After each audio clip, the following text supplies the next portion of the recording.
Hello everyone, welcome to my channel. I am Neha Narang. तो आइए आज की क्लास स्टार्ट करते हैं। आज की क्लास में हम NT-UGC नेट म्यूजिक वोकल का सिलेबस करने जा रहे हैं। इसकी यूनिट 1 कर रहे हैं, लेक्चर 12 है ये। इससे पहले के जो 11 लेक्चर हैं वो मैं अपने चैनल पर डाल चुकी हूँ, जिसका लिंक जो है आपको डिस्क्रिप्शन बॉक्स में मिल जाएगा। तो आइए स्टार्ट करते हैं। यूनिट 1 में जो है सभी डेफिनेशंस हैं, पारिभाषिक शब्दावली हैं। आज जिनके बारे में हम पढ़ने वाले हैं, तिहाई, चक्रदार, लग्गी, लड़ी, मार्गताल या फिर मार्गी ताल या देशी ताल, इन सब के बारे में जो हम डिटेल से स्टडी करेंगे। तो आप सभी से रिक्वेस्ट है कि वीडियो को जो है कंप्लीट देखें। डेफिनेटली आपको बहुत कुछ जो है नया जानने को मिलेगा। तो वीडियो को स्टार्ट करने से पहले मैं आप सभी से रिक्वेस्ट करती हूँ कि अगर आपने मेरे चैनल को सब्सक्राइब नहीं किया है तो चैनल को जरूर सब्सक्राइब करें और वीडियो को लाइक ज़रूर करें, शेयर ज़रूर करें और वीडियो पर कमेंट ज़रूर करें। तो आइए स्टार्ट करते हैं। तिहाई, किसी टुकड़े या बोल समूह को पूरा 3 बार एक ही ढंग से बजाने को जो है तिहाई कहते हैं। तिहाई 3, ठीक है। इसके 2 प्रकार होते हैं, दमदार तिहाई, बेदमदार तिहाई। दमदार तिहाई में क्या होता है? इस प्रकार की तिहाई के पहले और दूसरे भाग को बजाने के बाद थोड़ा रुका जाता है। शास्त्रों में ठहराव की कोई सीमा जो है निर्धारित नहीं की गई है। जैसे धा तिरकिट, धा धा तिरकिट, धा अ, धा धा तिरकिट, धा धा तिरकिट, धा अ, धा धा तिरकिट, धा धा तिरकिट, ठीक है। बेदमदार तिहाई में क्या है? इस प्रकार की तिहाई में 2 भागों के अंत में रुका नहीं जाता है, अर्थात ठहराव या दम नहीं दिया जाता। नेक्स्ट डेफिनेशन है चक्रदार की। चक्रदार जो है संस्कृत भाषा का शब्द है। ये संस्कृत भाषा के चक्र शब्द से जो है बना है, जिसका शाब्दिक अर्थ होता है गोलाकार या घूमना। जब किसी तिहाई को 3 बार इस प्रकार बजाया जाए कि अंतिम धा सम पर आए तो उसे चक्रदार परन कहते हैं। चक्रदार वस्तुतः तिहाई का ही एक बड़ा और विकसित रूप है। चक्रदार परन के जो है 3 भेद हैं, 3 प्रकार हैं, साधारण चक्रदार, फरमाइशी चक्रदार और कमाली चक्रदार। नेक्स्ट डेफिनेशन पढ़ते हैं हम लग्गी की। लग्गी उन बोलों के समूह को कहते हैं जिनको छोटे ताल जैसे कहरवा, दादरा आदि में सुंदरता के लिए बजाया जाता है, ठीक है। छोटे तालों में कायदा, पेशकार, परन आदि नहीं बजाए जाते। लग्गी जो है एकांकी वादन में नहीं बजाए जाते, यानी कि सोलो वादन में नहीं बजाए जाते, तथा इसका विस्तार भी हो सकता है। आपने देखा कि कहरवा, दादरा, रूपक जैसे ये जो छोटी तालें हैं, इनमें जो है लग्गी बजाई जाती हैं, ठीक है। लड़ी, जब लग्गी के ही बोलों को तैयारी के साथ कुछ देर तक लगातार बजाते जाते हैं तो उसको क्या कहा जाता है? लड़ी कहा जाता है। छोटी तालों में प्राय लग्गी के बाद जो है लड़ी बजाने का प्रचलन है। तो पहले छोटी तालों में क्या बजाई जाती है? लग्गी बजाई जाती है और उसके बाद जो है लड़ी बजाई जाती है। इसके बाद हम बात करेंगे मार्गताल की। मार्गताल और मार्गी ताल एक ही बात है, मार्गताल या फिर मार्गी ताल, ठीक है। ताल के मुख्य रूप से 2 प्रकार होते हैं, मार्गी ताल और देशी ताल। आपको पता है कि प्राचीन काल में संगीत को 2 भागों में बांटा गया था, मार्गी संगीत और देशी संगीत में। मार्गी संगीत में क्या होता था? इसमें जो नियम है वो कठोर होते थे, बड़ी जो है कठोरता से उन नियमों का जो है पालन करना पड़ता था। देशी संगीत में क्या था? देशी संगीत जो था वो लोगों की रुचि पर आधारित था। तो देशी संगीत में जो है जो नियम थे वो इतने कठोर नहीं थे, ठीक है। तो वैसे ही मार्गी ताल और देशी ताल हैं। भरत ने जो है 5 मार्गी ताल बताए हैं, जिनकी संख्या और स्वरूप में कभी कोई परिवर्तन नहीं हुआ। 5 तालों के नाम बताए इस प्रकार हैं: चचतपुट, चाचपुट, षटपिता पुत्रक, संपकवे, स्टाक और उत्कट। गीतकों में सबसे अधिक जो प्रयोग किया जाता है वो षटपिता पुत्रक का होता है, ध्यान रखना इस बात को। सबसे पहले है चचतपुट। भरत के अनुसार यदि आरंभ में 2 वर्ण गुरु के, एक लघु का तथा अंतिम वर्ण जो है प्लुत हो तो वह आपकी चचतपुट ताल होती है। इसमें होने वाली क्रियाओं का कालमान ये देखो, पहले आपको बताया गया था कि 2 वर्ण जो है गुरु के होंगे। गुरु का चिन्ह एस का होता है, इस तरीके से होता है। लघु का चिन्ह ऐसे 1 का, और प्लुत के लिए हम 3 का या फिर इस टाइप से भी प्रयोग करते हैं, ठीक है। तो आपको समझ में आ गई, 2 गुरु के, 1 लघु का और जो अंतिम है वो प्लुत का, ठीक है। ये इसका अक्षरमान रहेगा। इसमें क्या होता है? अधूरेपन या फिर बिखरने का सा जो भाव है वो महसूस होता है। चचतपुट का यथाक्षर रूप इस प्रकार है: जैसे कि बताया आपको, 2 गुरु के, 1 लघु का और लास्ट जो है प्लुत का। इस पे क्या, च, च, तपु, ट, ठीक है। और सन, ता लघु के लिए, श और प्लुत के लिए ता। इस ताल के यथाक्षर स्वरूप के लिए शारंग देव ने 3 प्रकार की कला विधि बताई है। इसी जो आप पढ़ रहे हो सन, ता, श, ता, तो इसी से जो है 3 प्रकार की कला विधि बताई गई है इन शब्दों को अलट पलट के। तो ता, श ये जो है सबसे ज़्यादा अधिक प्रचलित है। इसके बाद क्या है, श, ता। इसका प्रयोग जो है सामान्यतः आदि गीतकों के लिए किया जाता है। इसके बाद है ताश। इसका जो प्रयोग है पाणी का आदि गीतों में होता है। अब क्या है कि भरत ने भी ताल के विभाग करते हुए ताल और पात का भी वर्णन किया है। जैसे हम पढ़ रहे हैं चचतपुट ताल, ठीक है। च से जो बताया शम्य, इस च से डबल च से ताल, तपु, शम्य, ट, पुनः ताल को जानना चाहिए। तो चचतपुट में 4 अक्षर हैं, इसलिए इसे श्रेष्ठ माना गया है, ठीक है। इसे चतुश्रय भी कहा जाता है जिसमें 4 अक्षर हों। चाचपुट में जोगली ताल हम पढ़ेंगे। इसमें चाचपुट में 3 अक्षर होते हैं, इसलिए इसे कम कल्याणप्रद भी कहा गया है। इसे त्रैश्रय का प्रतीक माना गया या तीसरे का प्रतीक माना गया। इसका मतलब ये होता है कि 3, ठीक है, क्योंकि इसमें 3 अक्षर होते हैं। सेकंड ताल पढ़ेंगे मार्गी ताल, चाचपुट के बारे में। भरत के अनुसार चाचपुट ताल के आरंभ में 1 गुरु होता है, फिर 2 लघु होते हैं तथा अंत में 1 गुरु होता है। इसका यथाक्षर रूप इस प्रकार है, देख लो। पहले क्या है, गुरु, फिर 2 क्या है, लघु, और फिर क्या है, क्या नाम है, फिर से गुरु। तो चाचपुट ताल है ये। इसका क्या है यथाक्षर, ये श, ता, ठीक है। ताल व शम्य आदि क्रियाओं का इससे अलग एक और भेद भी जो है शारंग देव ने बताया है। ता श इनमें कुल 3 गुरु होते हैं। इस कारण यह त्रैश्रय ताल है, ठीक है। पात कला अथवा क्रियाओं के आधार पर चचतपुट और चाचपुट के आगे 3-3 भेद हो जाते हैं। नेक्स्ट है आपकी थर्ड ताल, षट पिता पुत्रक।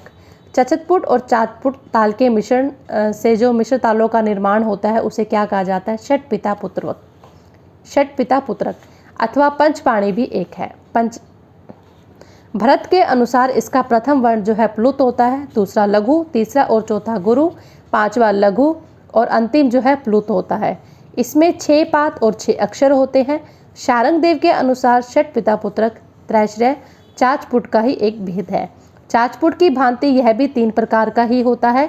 षट पिता पुत्रक में 3 शब्द हैं, षट, पिता और पुत्रक। ऐसा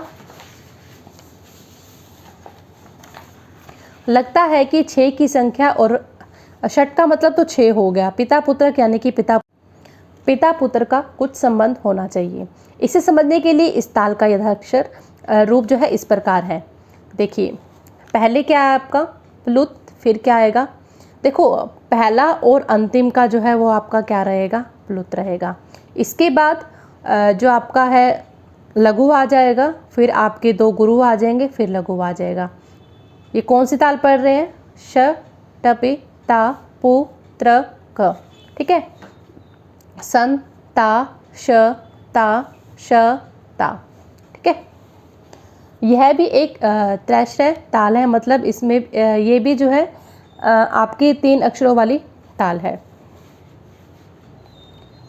संपक्वेष्टाक। भरत के अनुसार षट पिता पुत्र के त्रैश्रय भेद से ही एक अन्य ताल प्रकार का उद्भव होता है जिसका नाम है संपक्वेष्टाक। इसमें मध्यम में 5 अक्षर हैं, गुरु के तथा शुरू और अंत में जो अक्षर हैं वो प्लुत होते हैं। जैसे इसमें हमने देखा था कि जो पहला और लास्ट का था प्लुत का था, वैसे इसमें भी है संपक्वेष्टाक में। आगे देखते हैं, अंत में जो अक्षर है प्लुत होते हैं। इसे षट पिता पुत्रक से उत्पन्न माना जाता है क्योंकि इसमें भी शुरू और अंत की जो कलाएं हैं प्लुत हैं और कुल 6 गुरु हैं। इसका यथाक्षर इस प्रकार है, देख रहे हो, पहला और लास्ट का क्या है, प्लुत रहेगा, फिर आपके 3 गुरु रहेंगे। संपक्वेष्टाक, ता श ता, ठीक है। इस ताल का नाम जो है संपक और इष्टिका शब्दों से मिलकर के बना है। व्याकरण की दृष्टि से यह नाम जो है शुद्ध नहीं है क्योंकि यहाँ इष्टक की बजाय इष्टिका होना चाहिए। संपक्व का अर्थ है अच्छी प्रकार पकी हुई और इष्टिका का अर्थ है ईंट। इस प्रकार पूरे शब्द का अर्थ हुआ अच्छी प्रकार से पकी हुई ईंट वाला। उत्कट, इस शब्द का जो निर्माण है उत और घट के मेल से हुआ है, जिसका अर्थ होता है रगड़ा हुआ या फिर घिसा हुआ। क्रियाओं की संख्या कम होने से और सब गुरु होने से शायद इनमें घर्षण की जो अनुभूति हुई हो, इस कारण से ही यह नाम इसे दिया गया हो। यह भी त्रैश्रय ताल है जिसमें 3 गुरु हैं। यथाक्षर रूप जो है इस प्रकार है, देख रहे हो आप, इसमें एक टोटल कितने गुरु हैं? 3 ही हैं, ठीक है। उ ध घ ट, और इसमें जो आप देख रहे हो नी श श, अब देख रहे हो कि आप नी जो शब्द है पहली बार आया है। ये एक ऐसी ताल है जिसके एकल रूप में किसी निशब्द क्रिया का जो है प्रयोग होता है। बाकी सभी के एकल रूप में सशब्द क्रिया का जो है प्रयोग हुआ। आपने देखा था श शब्द का इस्तेमाल किया गया था, ठीक है। भरत के अनुसार यथाक्षर पाद के आधार पर एक ताल के जो है 3 भेद हो जाते हैं। पाद के आधार पर जो है एक ताल के हमेशा कितने भेद हुए? 3। चतुश्रय और त्रैश्रय हटा देने पर ताल के जो है 5 विभेद बनते हैं। अगर इन दोनों को हम हटा देंगे तो क्या बन जाएंगे? 5 विभेद, ये ही उद्घट कहलाते हैं। इन 5 मार्गी तालों में चतुष्पुट ही चतुश्रय है, बाकी जो चारों और हैं वो क्या है? त्रैश्रय। तो आपकी बात ध्यान रखनी है, जो सबसे पहले हमने ताल करी थी चतुष्पुट, वो आपकी चतुश्रय है, और बाकी जो तीनों बाकी जो आपकी 4 तालें और बच गई 5 में से, वो आपकी क्या है? त्रैश्रय, यानी कि 3। ठीक है। अब नेक्स्ट पढ़ेंगे हम देशी ताल के बारे में। देशी रागों में प्रयुक्त ताल देशी ताल है, या प्रबंधों में प्रयुक्त अन्य ताल देशी ताल है। मार्ग ताल में लघु गुरु प्लुत का प्रयोग किया जाता है, परंतु देशी ताल में लघु गुरु प्लुत ध्रुत और आगे चलकर अनुद्रुत का भी प्रयोग हुआ। जिस प्रकार मार्ग रागों के नियमों में परिवर्तन करके अनेक देशी रागों का निर्माण हुआ है, उसी प्रकार मार्ग तालों के मूल रूपों के परिवर्तन से उनके प्रकार बने और उनका जो है देशी तालों के रूप में जो है विस्तार हुआ। जिस प्रकार देशी रागों का प्रमुख लक्ष्य जनरंजन रहा है, उसी प्रकार देशी तालों का भी लक्ष्य जो है जनरंजन ही रहा है, लोगों का मनोरंजन करना ही रहा है। संगीत रत्नाकर के अनुसार देशी तालों की संख्या 120 बताई गई, और इन तालों के नामों में 3 नाम शारंग देव के अलग अलग नामों के आधार पर जो है रखे। इसमें क्या था? एक ताल के 3 नाम रखे गए शारंग देव के अलग अलग नामों से, जिससे यह पता चलता है कि इन तालों अथवा इनमें से कुछ तालों का जो निर्माण है वो शारंग देव ने स्वयं किया है। ये कुछ ऐसी तालें हैं, देसी तालें हैं, जिनका प्राचीन काल में है जो प्रयोग किया जाता था, लेकिन अब जो है इसका प्रयोग बहुत बहुत कम किया जाता है, इतना भी कह सकते हैं, ना के बराबर किया जाता है। तो ठीक है। रुद्र ताल जो थी 11 मात्राओं की ताल थी। इसमें 1 द्रुत था, 2 अनुद्रुत, 1 द्रुत, फिर 3 अनुद्रुत, पुनः 1 द्रुत व 8 आघात होते हैं। सेकंड ताल है विश्व ताल। यह 13 मात्रा की अल्पप्रचलित ताल है। इसमें शारंग देव ने सम ताल कहा है। इनमें क्रम से पहला द्रुत, 2 अनुद्रुत, 1 द्रुत, 3 अनुद्रुत व पुनः 1 द्रुत तथा 9 आघात होते हैं। स्वारी ताल 15 मात्राओं की प्रसिद्ध ताल है। यह संगीत रत्नाकर में गज झंपा नाम से वर्णित है। इसमें क्रम से 1 लघु, 1 गुरु व 1 द्रुत विराम तथा 3 तालियां होती हैं। नेक्स्ट ताल है विष्णु ताल। यह 17 मात्राओं की ताल है। इसे संगीत रत्नाकर में प्रताप शेखर कहा गया है। इसमें क्रमशः 1 लघु, 1 द्रुत, 1 लघु, 2 द्रुत व 1 द्रुत विराम तथा 6 निघातों की योजना है। पुराण ताल यह 18 मात्राओं की प्रसिद्ध ताल है। संगीत रत्नाकर में इसका वर्णन जो है लीला नाम से स्थित है। इसमें क्रम से 1 लघु, 1 द्रुत, 1 लघु, 2 द्रुत व 1 लघु तथा 6 निघात होते हैं। शेष ताल इसमें 29 मात्राएं होती है। इसे संगीत रत्नाकर में रागवर्धन कहा गया है। इसमें 2 लघु, 2 द्रुत, 1 लघु, अनुद्रुत, 1 द्रुत व 7 आघातों का विचित्र मार्ग है। विजय ताल 20 मात्राओं की प्रसिद्ध ताल है। इसे संगीत रत्नाकर में मुकुंद कहा गया है।